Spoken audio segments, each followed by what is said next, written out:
Welcome to section 2.5. This section we're discussing inverse functions. This is the next to the last section that we'll discuss for Module 2. So we're getting close to the end of Module 2. For inverse functions, let's go back and just quickly review the definition of a function that we had discussed back in section 2.1. In that definition, we had that with a function, each input x is associated with exactly one output y. Alright? With the inverse function, we take that another step. So it's true that each input is associated with exactly one y. It's also true that each y is associated with exactly one x. So in an inverse function, you've got a relation where you can think of it as a function in both directions, whether you're starting with the x's and going to the y's, so each x is associated with exactly one y value, or you can start with the y's and go to the x's and have a function. And that's how you get your inverse function. It's going to be kind of like a backwards direction. So I just drew a little illustration here. This is similar to what you'll see in the textbook, where I've got two sets with these elements inside my two sets.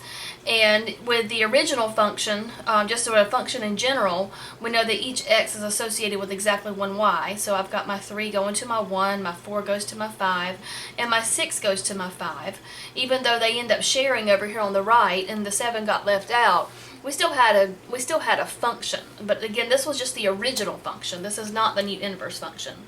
So this is the general function definition here.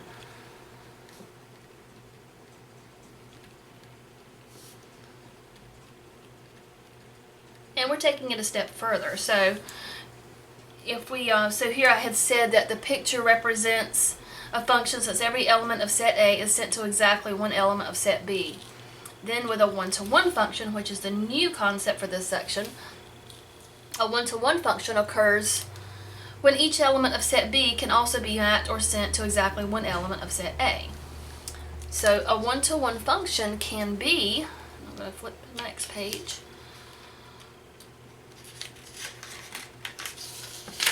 illustrated as follows. So with a one-to-one function, you'll see that each x has to be sent to exactly one y value, but you can start on the right side and each of these elements gets sent to exactly one element back over here. So you can go from the original set to, or you could think of this original set as your domain, like if these were your original x's and they each got sent to exactly one y value. But you could also start over here with your y values, and each y value gets sent to exactly one x. So that's how we get a one-to-one function. Alright, so a one-to-one function, this is important, put a note, a little star. A one-to-one function will have a one-to-one correspondence between the elements of the set. So that just simply means that every element here is matched with exactly one element here. Every element here is matched with exactly one element here. Right? And then example 1. Determine whether each function is one-to-one. Okay, so this is similar to problems that we did back in section 2.1. Back in section 2.1, we were asked to determine if a set of ordered pairs represented a function, and if you recall, we were looking at the x values. We had to make sure that there was no x that ever got matched with more than one y value. And if you're working with a one-to-one function, you're looking at both the x's and the y's. So if you find either an x or a y that's being matched with more than one element from the, let me rephrase that. If you find any x that's being matched with more than one y value, or if you find any y value that's being matched with more than one x value, then we do not have a one-to-one function. So let's look at our x's. We got 1, 2, 3, 4, 5. So that's 5 distinct different x's being matched with a y. So we do have a function. Let's look at our y values. 3, 5, 4, 9, 0. Again, we had 5 distinct y values. We didn't see any repeats, so that means that each y has exactly one x associated with it. So we could say that this one is yes, this one is one-to-one. What about part B? And this got My copy got chopped off just a little bit over here. You see me close parentheses and close set brackets. So for part B, I've got order paired 416, negative 416, 24, negative 24, 525. So do you see any x's that are being repeated? And do you see any y values that are being repeated? So the x values are fine. We've got 4, negative 4, 2, negative 2, 5. All those x values are different. So we have a function. Alright, the y values, we've got 16, 16. We've got one repeated. So that is an example of a y value. This being matched with more than one x value. 16 is getting matched with both 4 and negative 4. So we have a function, but it's not one-to-one.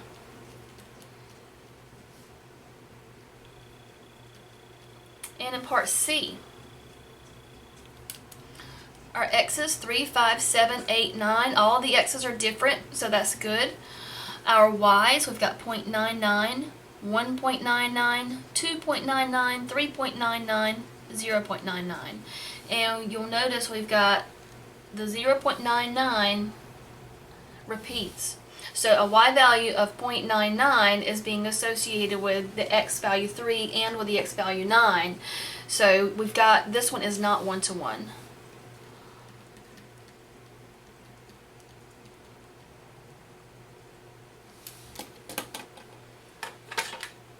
Not one-to-one.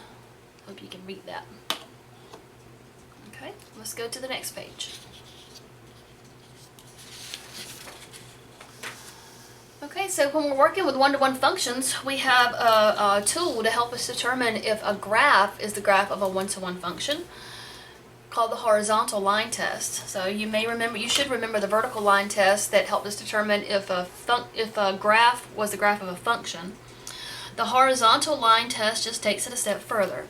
If each horizontal line crosses the graph of a function, now the word function tells me that it already has to pass the vertical line test. So if each horizontal line also crosses the graph at no more than one point, then the function is one-to-one. Okay, so in order to have a one-to-one function, your graph must pass both the vertical and the horizontal line test. And the horizontal line test is determined very similarly to what we did with the vertical line test. So in example 2, use the horizontal line test to determine whether the functions are one-to-one. So we just need to use our horizontal line, which I'm going to use on my pen. If it's possible for me to place my horizontal line on my graph so that it touches in more than one place, then that means I do not have a function. Okay, my horizontal line is too thick, but as you can see, if you draw a horizontal line through here, your horizontal line is touching the graph here and here. So that violates the horizontal line test and tells us that my function is not one-to-one. It's not one-to-one because it fails the horizontal line test. I want to call it HLT. In part B, now you should recognize these functions by now. What was the function in part A? You should recognize that as the absolute value function. Part B, this is the x cubed function. Alright, again, using the horizontal line test, if I place it anywhere on my graph, my horizontal line can never touch my graph more than one place at the time. So part B is one-to-one because it passes the vertical line, or excuse me, it passes the horizontal line test. Alright, let's look at example 3. Are the functions one-to-one? So we have part A, f of x equals absolute value x. Part B, g of x equals 5x plus 6.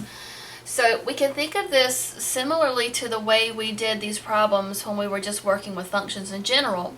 So just using the definition of a one-to-one function, that means that each x should have exactly one y value. And is that true? Well, for any x value that I put in, I take the absolute value and I get exactly one y value, so that part's okay. Each y value should have exactly one x. So let's say if I've got y equal 4, the absolute value I can take the absolute value of 4 is 4, but also the absolute value of negative 4 is 4. So I've found a y value that has more than one x value associated with it, and that tells me that it's not one-to-one. So I know it's not one-to-one, but if you know your graphs, you've got additional tools to help you answer this question now. You don't have to do it the way I just explained. If you know that this is the absolute value function, and you know what the absolute value function looks like, which we see right here, it might not be exactly the same as this equation, but it's some variation of it. It might have been shifted around, up, down, left, right, might have been flipped upside down, but does it pass the horizontal line test? It will not. An absolute value function will never pass the horizontal line test. So I could say it's not one-to-one because the graph does not pass the horizontal line test. So that would be an acceptable answer too.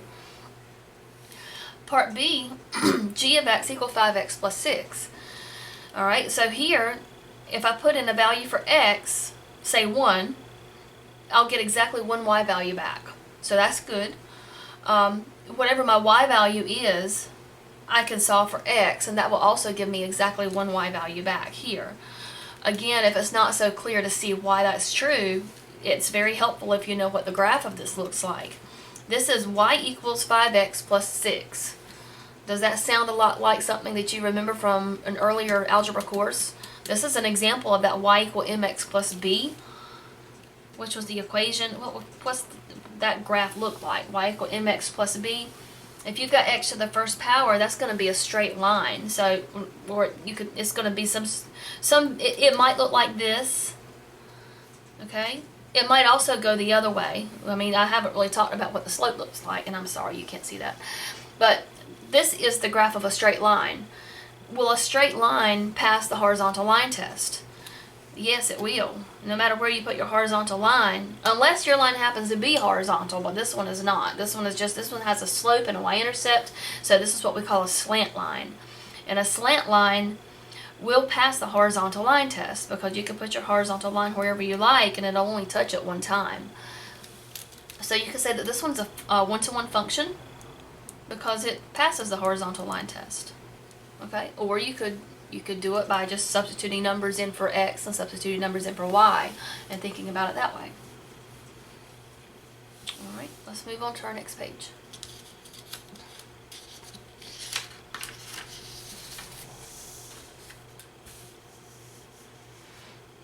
Okay, any one-to-one function will always have an inverse function. Inverse functions are important, okay, so we'll underline that really clearly.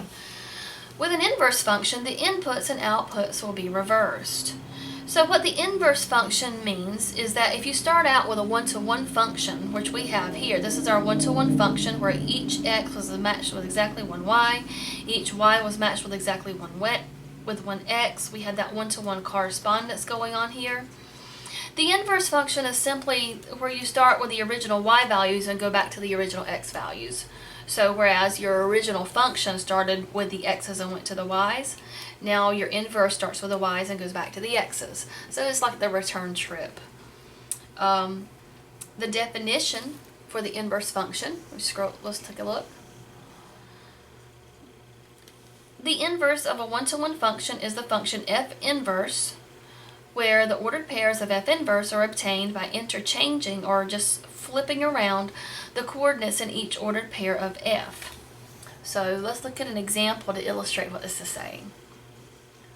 In example 4, is the function one-to-one? If it is, find its inverse. So in part A, to determine if it's one-to-one, this is like we did in the previous example.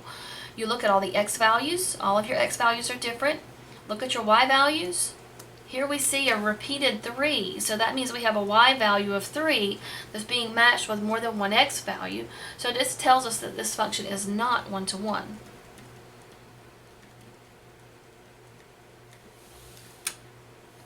In part B, again check all your x's. 3, 5, 7, 9. We have a function. Now check your y's. 1, 2, 4, 8. All of the y values were distinct numbers or different numbers. We did not see any repeats with our y values. So this one is one-to-one. Since it's 1 to 1, we need to be able to find the inverse. All right, so we're going to label this G inverse equals. Make sure that you don't confuse that little -1 with a negative exponent. The notation for inverse looks like a negative exponent, but that's not really what it is. This is just the notation for G inverse. How do we find the inverse function? What did our definition tell us? Did it tell us what to do? Yes, it did. Let's go back. What did the definition say? So the inverse of a 1-to-1 function is the function f inverse, where the ordered pairs of f inverse are obtained by interchanging the coordinates in each ordered pair of f.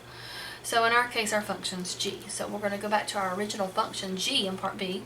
We need to take each of these ordered pairs, and again, inverse just means that the x's and the y's are all trading places. So the original x values will be the new y values in your inverse function. So you're going to have order pair 1, 3, order pair 2, 5, order pair 4, 7, ordered pair 8, 9. And I didn't do that twice. So finding an inverse function from a list of ordered pairs is really easy. Inverse just means that all the old x's are y's and all the old y's are going to be x's. And that's our answer for part B.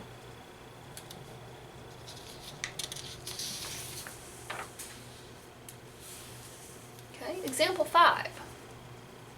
Let f equal the set of ordered pairs 1, 3, 2, 4, 5, 7, and we can assume that this is a function, which we can see it is also 1, 2, 5. These are all different x's. Find f inverse of 3, f inverse composite f of 1. So let's start by finding f inverse. And I'm going to write f inverse right up here close to my f function because I'm going to need to refer back to it. So I'm going to put f inverse right up here. So I'll have it all together. How do I find f inverse? Again, take each ordered pair and just flip it. So 1, 3 will become 3, 1. You just all the x's and y's trade places. Order pair 2, 4 becomes order pair 4, 2. Order pair 5, 7 becomes order pair 7, 5. So that's f inverse. What's f inverse of 3? Well, what does that mean? This means go find your f inverse function, which we just did in red, and then if x equals 3, give the y value. So in my f inverse function, when x equals 3, y is 1. So that's f inverse of 3 equals 1. What is f inverse composite f of 1?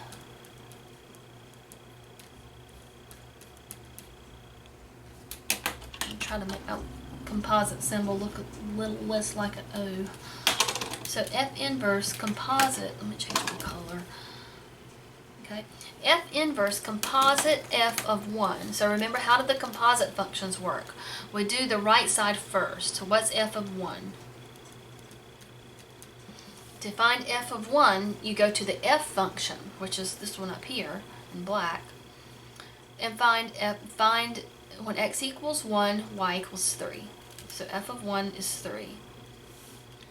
Alright, to finish your composite, you need to find f inverse composite of the value that you just found.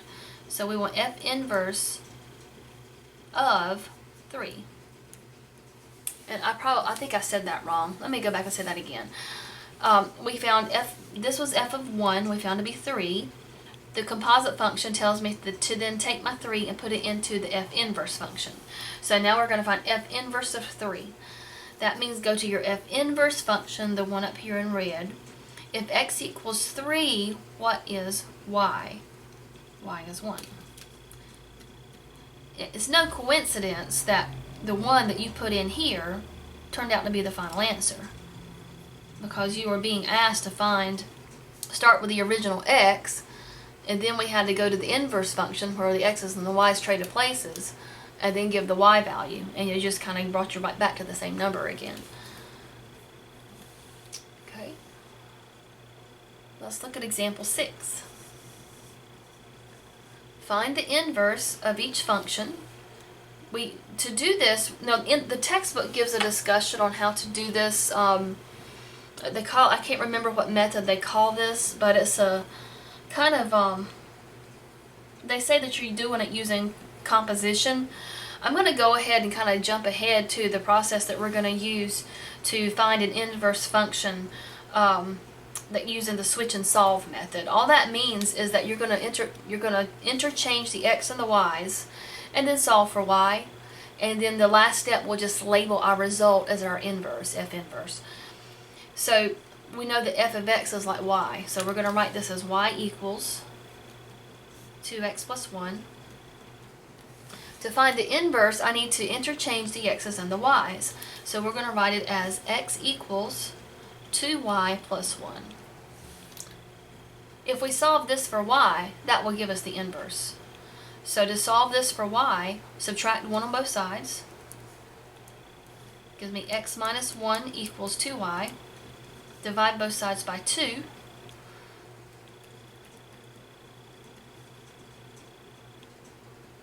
So I've got x minus 1 over 2 equals y.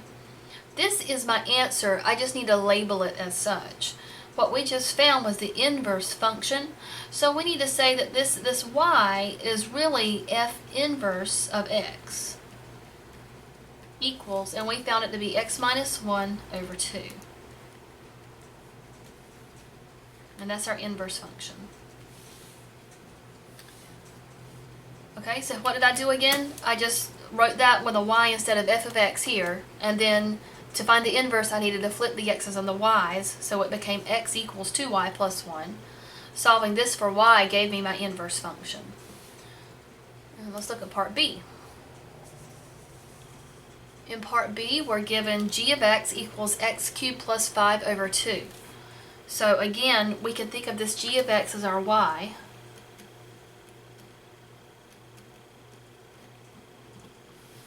To find the inverse, we need to interchange x and y. So every x becomes a y and every y becomes an x. And it gives us x equals y cubed plus 5 all over 2. If we solve this for y, we will have our inverse function. So to do that, how can we solve that for y? You've got a fraction, so let's go ahead and multiply both sides by our LCD. Our LCD is 2, so we'll have 2x equals y cubed plus 5. We're trying to get the y by itself, so let's go ahead and subtract 5 on both sides. Excuse me. So I've got 2x minus 5 equals y cubed. And now to get the y by itself, let's take this is a y cube. I can undo y cubed by taking the cube root of both sides. So I'll have cube root of 2x minus 5 equals y. This gives me the inverse. I just need to say it's the inverse. So I'm going to say g, the original function was g. So we're going to say g inverse of x equals the result here, cube root of 2x minus 5. And that is my answer. Okay, so that's how we can find our inverse functions. Interchange the x, the y, and then solve for y, and then label it as the inverse function. Alright, let's go on to the next page.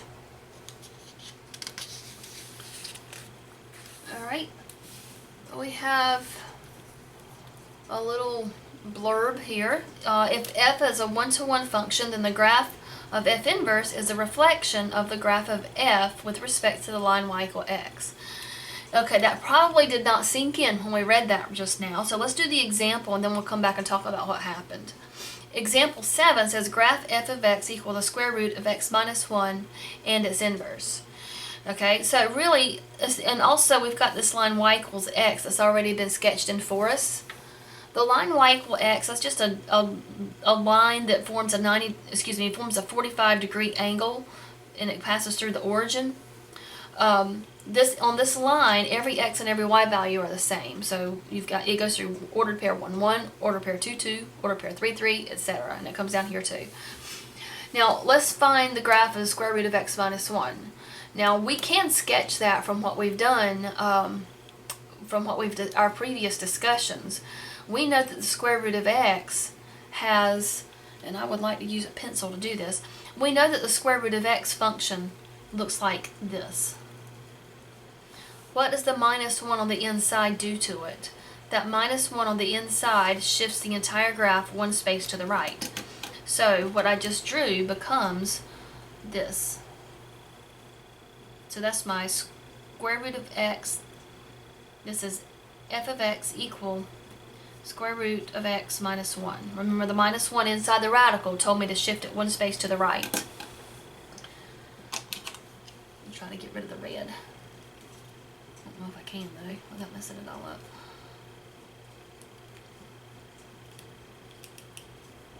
Okay, so this is f, my f function, square root of x minus 1. Now, of course, if the minus 1 had been on the outside of the radical, what would that have done to my graph? If the minus 1 had been sitting out here, it would have shifted it one space down. Okay, if you don't know how to use the transformations, well, for one, you need to practice it. But if you're not comfortable with the transformations enough at this point, the graphing calculator can also help you do this. As a matter of fact, I'll go ahead and pull it up here. Let's see.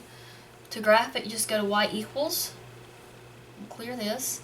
And we did the square root of x minus 1. So I'm going to locate my square root button, which is over my x square button here. And I don't know if you, hopefully, because there's my x square button. So I would say second x squared. And then inside I'm going to type in this x minus 1. So x minus 1. And it automatically put the minus 1 inside the parentheses for me. So I don't have to worry about parentheses. And then I can go to graph. And you can see the same graph that we've just done. And I apologize, my screen is not very clean. I don't know if you can see that very well.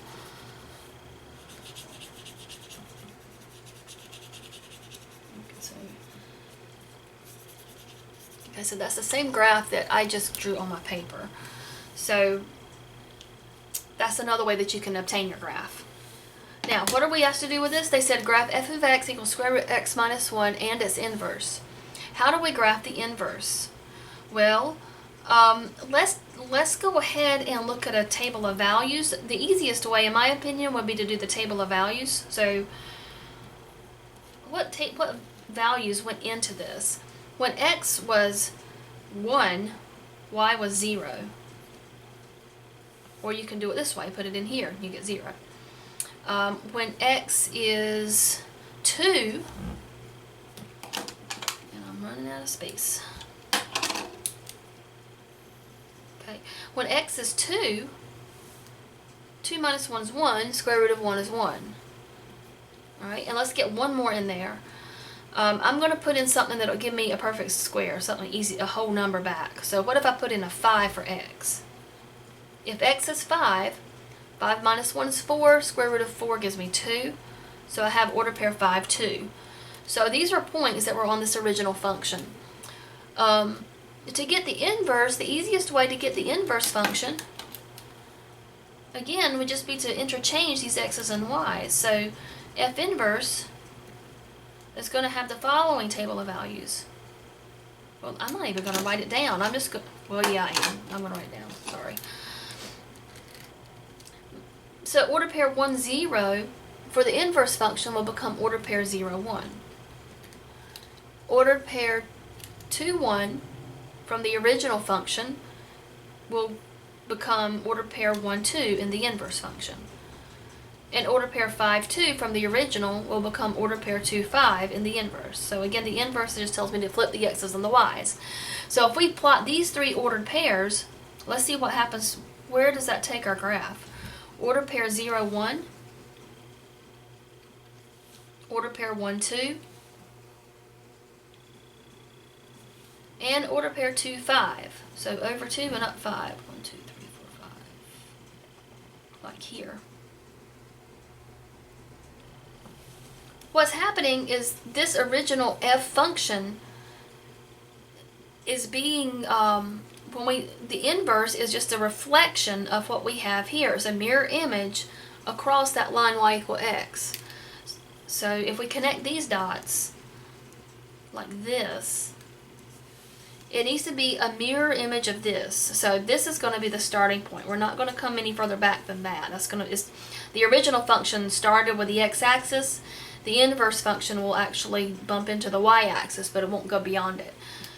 But up here, just like the original f function goes out to infinity this way, the inverse function will go up to positive infinity on the y's. So this is what that blurb up here meant. Let's read it one more time. They said if f is a one-to-one function, then the graph of f inverse is a reflection of the graph of f with respect to the line y equal x. And that's what we're seeing here. This red one was my inverse. Now, I don't have an equation for my f inverse, but it's okay. I'm just looking at the graph.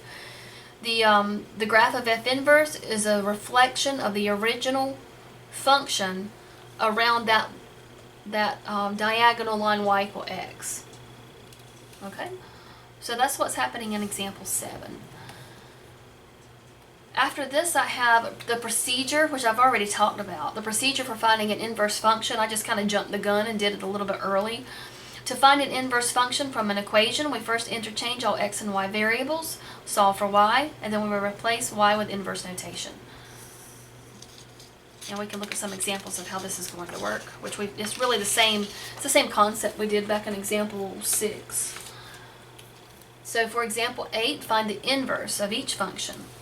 And we have part A, f of x equals 4x minus 1. So I first want to just think of this as y equals 4x minus 1. And then I'm going to solve for y. So, before I do that, I need to interchange the x's and the y. So it's going to become x equals 4y minus 1. And then I'm going to solve this for y.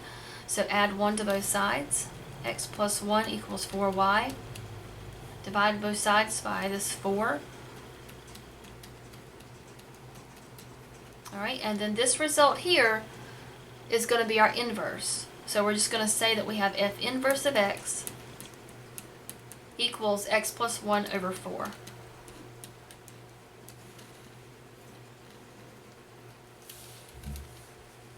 Okay. For part B, this time we've got the function f of x equals 2x plus 1 over x minus 3. So then we're going to think of this as y equals 2x plus 1 over x minus 3. We're going to interchange the x's and the y's. I'm going to bring it up here this time. I might need a little more space. So I'm going to write this, so this becomes x, and all of the old x's are going to turn into y's. So I get I get x equals 2y plus 1 over y minus 3. And then I need to solve this for y. So here you get a little bit of practice with rational equations. My LCD is y minus 3, so I'm going to multiply both sides by my LCD. That'll give me x times y minus 3 equals 2y plus 1. And if I multiply the right side by y minus 3, they're going to cancel each other out. So the fractions are now gone. Now I've got xy minus 3x equals 2y plus 1. And I don't need parentheses there. I don't know why I wrote that there.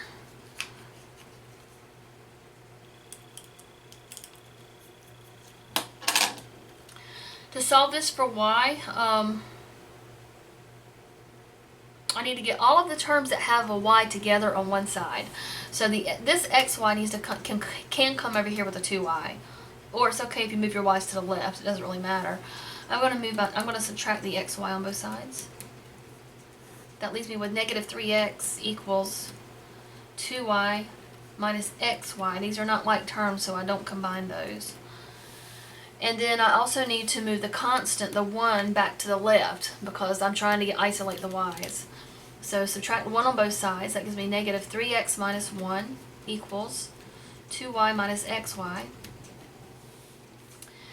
Alright, and I still have to get y by itself. I've got two separate terms that have y. So what I can do here is, notice they have a common factor. Their common factor here is y, so we can factor y out of these two terms. So that's going to give us negative 3x minus 1 equals y parentheses 2 minus x. Now I have the equation written with y just appearing only one time, and this is going to allow me to go ahead and isolate the y. So now I can divide both sides by this 2 minus x. Got negative 3x minus 1 over 2 minus x. And when I divide the right side, they cancel out and just leave me with the y. And just for the sake of space, I'm going to put my answer back over here. So my answer, f inverse of x, equals this piece that we just found right here, this negative 3x minus 1 all over 2 minus x for my answer. Now I should go ahead and mention, if you chose to move your terms that had y to the left side, which I moved mine to the right, your answer is going to look a little bit different. It's also correct if your answer came out to be, let's see, if that denominator would have become x minus 2, and then the numerator would have become 3x plus 1. So if you've got f inverse of x equals 3x plus 1 all over x minus 2, that's also correct. They're both correct. For part C, similar process. We've got f of x equals the square root of x plus 2 minus 3. So we can write this as y equals square root of x plus 2 and then minus 3 on the outside. We need to interchange the x's and the y's. So I'm going to write x equals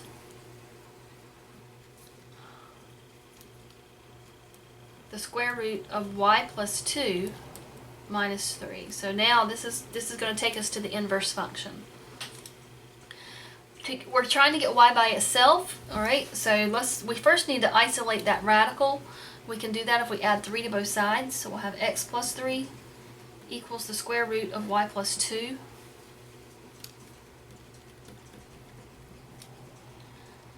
Okay, and then to get y out of that radical, let's go ahead and square both sides. So we'll have parentheses x plus 3 quantity square equals, if I square my square root, my y plus 2 is going to pop out.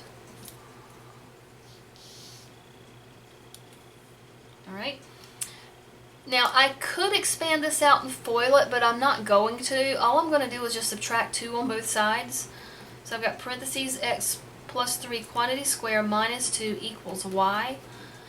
And then I'm going to, this is enough. This is my inverse function. So I can say my inverse function, f inverse of x equals parentheses x plus 3 quantity square minus 2. Right, so I'm going to call this my answer. Now I'm going to kind of just pose this question. Why would I leave it that way? Why would I leave it with parentheses x plus 3 with a square rather than foiling it all out? Well, this is, you can see, is based on the x square function, where you can see it's a parabola. This is also in what we call it's a special form that we're going to look at in section 3.1. I don't remember if it has a special name, but you might just call it, some people call it standard form. But at any rate, this leaves it in a format where it's easy for us to read specific information about the equation from this, or about the graph from our equation. So it's not necessary to FOIL this out. I'm just going to leave it as parentheses, my inverse function, x plus 3 quantity square minus 2, and that's all I have to do. So that's example 8, and then the only thing left, I think, is we got one more page of notes for this section. This section is, I think, to me, this section's a little easier than some of the ones that we've done before. Alright, so just to finish this up, we have a theorem that states the functions f and g are functions of each other if and only if the following two things happen. Now, what does this notation here represent? You've got a function inside another function. This is composite. If you want to write this as composite, g composite f of x equals x. Okay, and this one is f composite g of x equals x. Okay, so the composite notation can be written in either format. basically it's just, what does this say? It's saying that if you put whatever value you put into your composite function, if these are inverses, these functions should cancel each other out, just like we saw with the square and the square root canceling each other out. So if you put an x into your composite function, you should get x back. And if you flip it around the other way, the same thing should happen.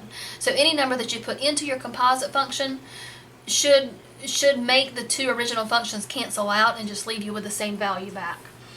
So in example 9, we're asked to determine whether f of x equal x cubed minus 1 and g of x equal cube root of x plus 1 are inverse functions. And we can determine this by following these steps up here. So we're going to we want to calculate g composite f of x. If they're inverse functions, then we should just be left with x. So I'm going to put my f function inside my g function. That's going to give me the cube root. Alright, in place of my x here, I need to substitute the entire x cubed minus 1. And then that plus 1 goes in there as well. And I can simplify this. That gives me the cube root of, alright, those parentheses inside are not needed. You're just combining like terms. The ones cancel out and leave you with x cubed. And we know that the cube root of x cubed is x.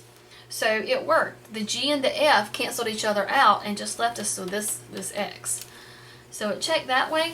We have to do the same. We have to do also f composite g and see if it checks. So scooting my paper up a little bit more. So we want to do f composite g of x. So that's telling me to substitute the g function inside the f function. So I'm going to put all this here for my x, and I'm going to use parentheses. So I'll have parentheses, cube root of x plus 1, close parentheses, and then I cube and subtract 1 on the outside. Okay, so this is going to equal, we know that the cube and the cube root will cancel each other out, leaving us with the x plus 1. And then we still got the minus 1. Alright, and the 1's cancel out, and it leaves us with the x. So both directions, g composite f and f composite g, the function and its inverse canceled each other out and just left us with the original input as a result. So that tells us that these are functions. And that completes section 2.5. It also completes chapter 2. The only thing left from module 2 is section 3.1. So make sure that you've got all of your examples neatly written in your guided notes, and remember to complete your quiz, and we will work on these some more in class, and I will see you then. Thank you.